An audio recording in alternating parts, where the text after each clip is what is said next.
Comes as Arizona lawmakers are pushing for a new bill to protect against head injuries. Right now, ABC 15's Brian McElhatton is live at Brophy College Preparatory. And Brian, we've heard from doctors and students. What are coaches saying about this?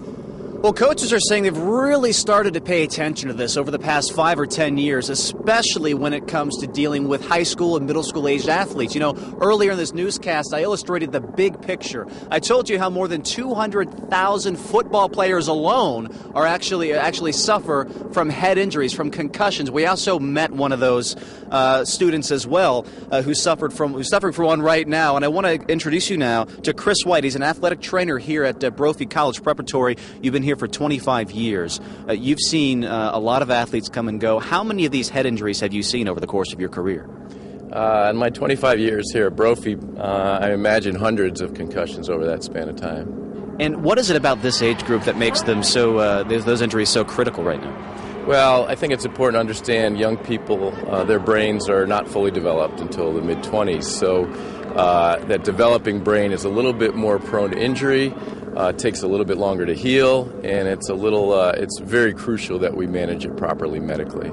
Athletic trainers like yourself and coaches, you're really on the front lines of helping to keep all of our children safe. What are the things you look for when you're trying to diagnose one of these injuries and your players out here on the field?